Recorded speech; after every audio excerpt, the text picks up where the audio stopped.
Bonjour à tous et bienvenue dans cette nouvelle vidéo et aujourd'hui on va parler cinéphilie.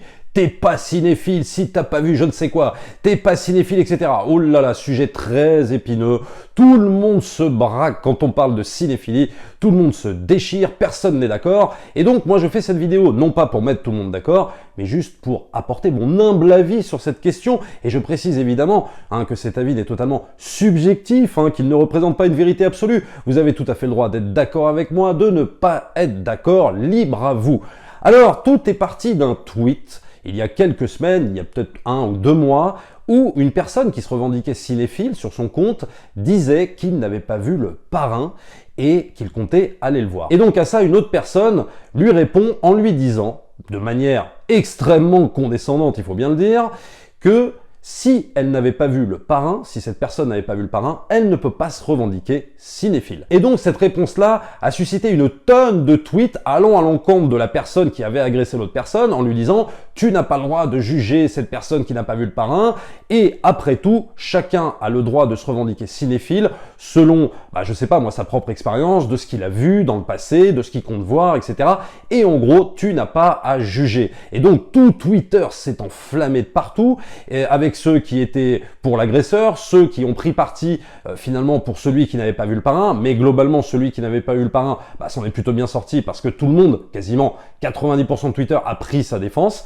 Et donc la morale de cette histoire, ce qu'il en est ressorti en gros de ce débat, c'est que chacun a le droit de se considérer cinéphile à partir du moment où il aime le cinéma, à partir du moment où il voit ce qu'il a envie de voir en gros. Et je vous résume un petit peu ce qu'il en est ressorti de ce débat qui a duré, je sais plus, 1 ou 2 jours et qui a continué un petit peu après. Bref, ça a été un emballement généralisé. Au final, par rapport à cette histoire-là, moi, je vais y mettre un petit peu de nuance, non pas pour faire la morale à celui qui n'avait pas vu Le Parrain, parce que mon but n'est justement pas de remettre de l'huile sur le feu, mais d'apporter un petit peu de nuance. Et peut-être un point qui va un petit peu m'agacer par rapport à ce qui s'est dit au final, c'est cette histoire de relativisme. En gros, le fait de dire, de toute façon, à partir du moment où tu regardes des films, où tu vas chaque semaine, je sais pas moi, dans ton Gaumont Pâté ou dans ton autre cinéma, à partir du moment où tu vas voir des films chaque semaine, tu peux te considérer cinéphile. Pour moi, en tout cas mon avis, il n'est que non, à mon sens, ça ne suffit pas.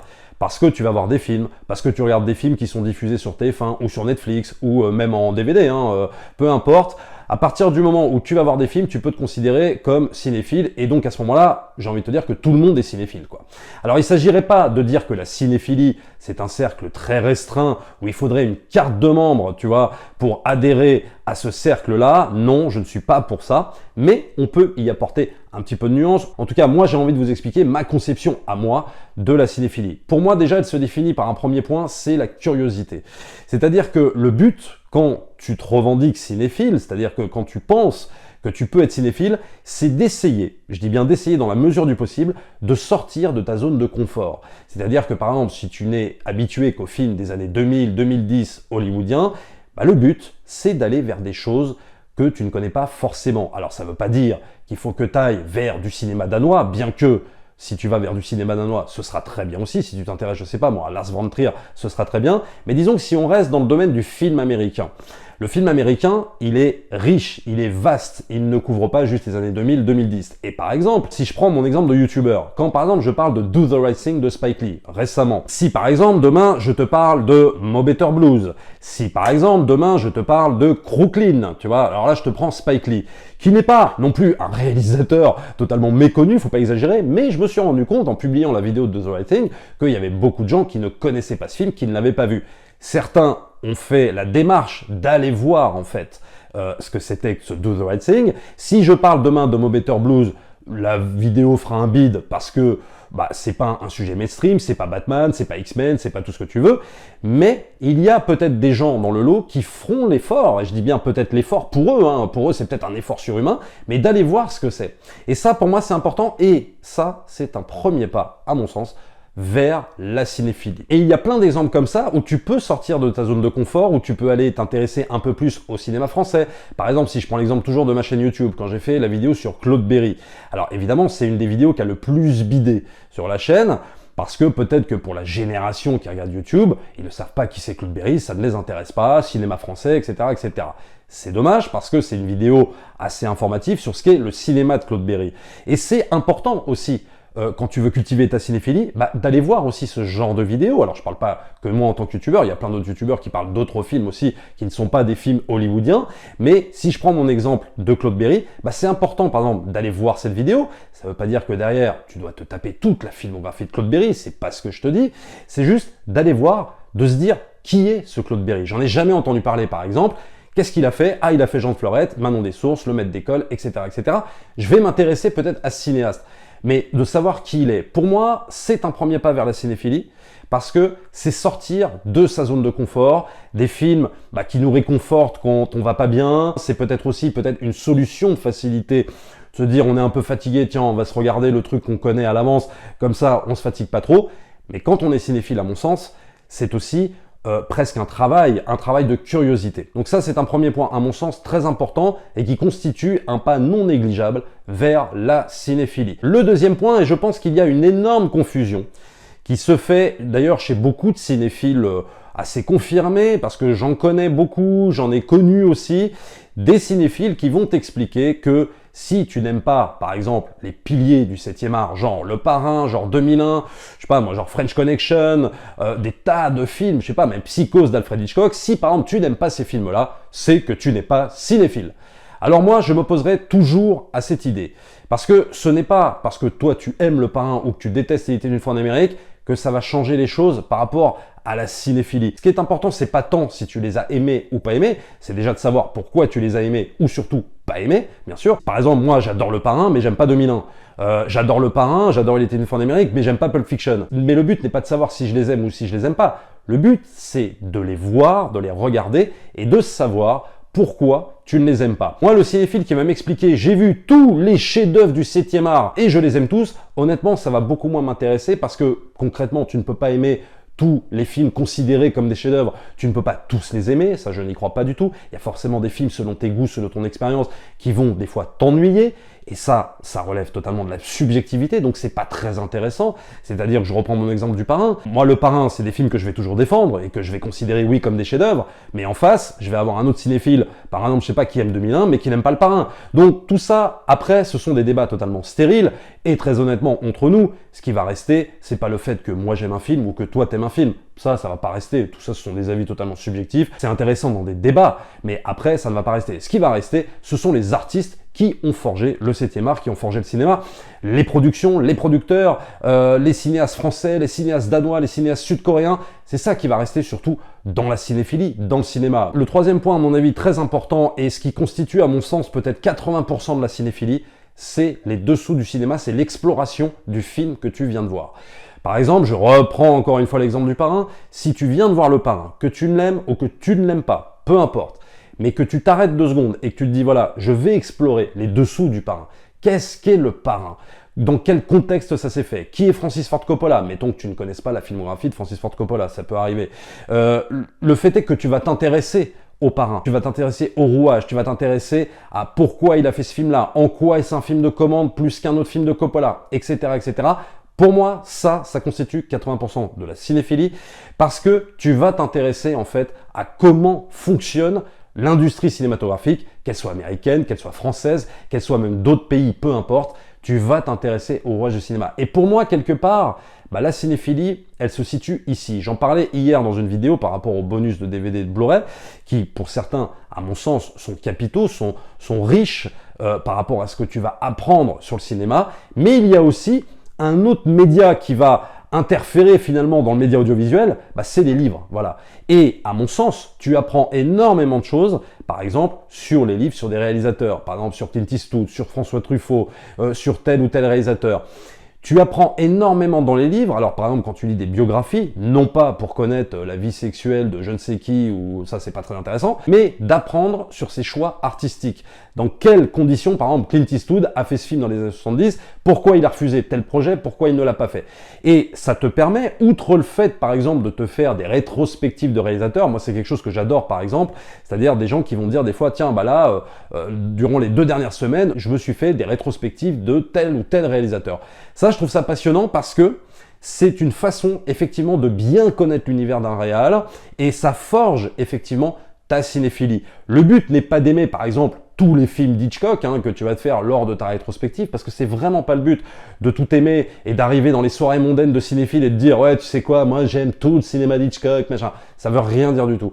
Le truc, c'est de les avoir vus et surtout d'en explorer les dessous. C'est-à-dire que si tu regardes, je sais pas, si tu t'enchaînes 4 films d'Hitchcock, Fenêtre sur cour, Psychose, Vertigo ou un autre film, le but c'est d'avoir vu par exemple les making-of. Le but c'est de savoir comment Hitchcock a tourné ses films, que tu les aies aimés ou pas. L'important est de savoir comment ça a été fait. De prendre par exemple une biographie sur Hitchcock et de savoir pourquoi il a fait ce film-là. Même peut-être des livres d'analyse d'Hitchcock qui vont disséquer un peu son cinéma, qui vont t'expliquer toutes les thématiques, ses obsessions également. Par exemple, si tu prends un cinéaste comme Martin Scorsese, c'est important aussi de savoir comment il fait ses films, pourquoi tel film est plus speed qu'un autre, parce qu'à un moment donné, il était sous l'emprise de la drogue. Alors là, on dévie un petit peu sur la vie privée, mais des fois, la vie privée est importante pour comprendre aussi certaines œuvres de certains réalisateurs. Pareil, si je prends un cinéaste par exemple comme Lars von Trier, c'est important de savoir pourquoi il fait ce genre de cinéma-là, quelle est son obsession. Si je prends un cinéaste comme Wong Kar-wai, si je prends le cinéaste de Parasite, de regarder en fait comment tout ça s'est fait. Et donc tu peux l'apprendre à travers les bonus, mais maintenant il y a un peu moins de bonus, tu peux l'apprendre aussi via des fiches Wikipédia. Mais si tu veux, les fiches Wikipédia en général c'est quand même assez court, c'est beaucoup de résumés. Pour moi, il n'y a rien de mieux par exemple que les livres qui vont énormément t'apprendre sur le sujet. Pareil, par exemple, quand tu veux savoir comment se sont fondés les studios. Il y a un livre exceptionnel à ce niveau-là, je crois que ça s'appelle Les Juifs qui ont fondé Hollywood, et tu apprends que ce sont donc des gens qui venaient de pays d'Europe de l'Est, et donc qui sont des immigrés, qui sont venus aux États-Unis, qui ont fondé Hollywood. Et là, tu apprends comment ces gens-là ont fondé Hollywood, comment ils ont dû changer de nom parce que c'est pas leur vrai nom, etc., etc. Et tout ça forge la cinéphilie. Ça te permet de comprendre comment le cinéma s'est forgé, comment le cinéma a évolué aussi, c'est important. Par exemple, de lire des bouquins sur le Hollywood des années 40, sa relation aussi avec la mafia.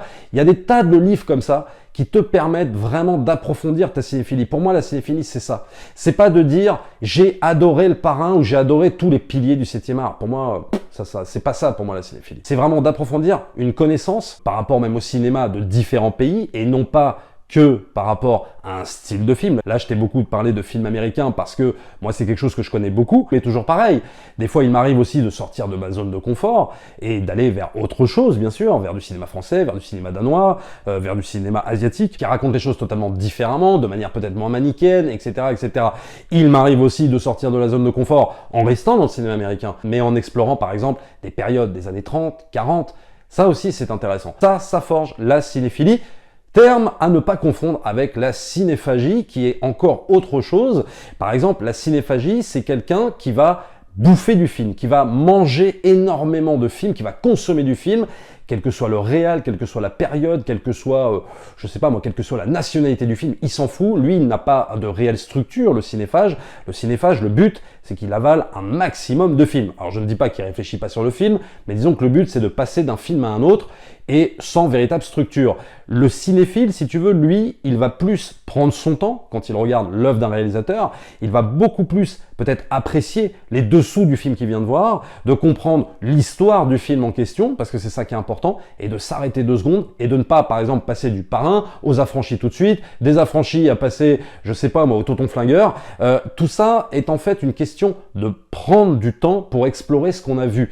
C'est ça, à mon sens, la cinéphilie, et ce qui n'a rien à voir avec une quelconque cinéphagie, où là, le but, c'est de consommer du film, à outrance, peut-être des fois, mais pour moi aussi, la cinéphilie, c'est la faculté de savoir s'arrêter de temps en temps, et de se dire, voilà, j'ai envie, d'un seul coup, de connaître un petit peu toute la filmographie de ce réalisateur, donc je vais rester, au lieu de passer à un autre film, là, de Scorsese que j'avais envie de voir, ou un film, je sais pas, moi, de Georges Lautner que j'avais envie de voir, je vais rester sur ce réal-là, et je vais explorer sa filmographie.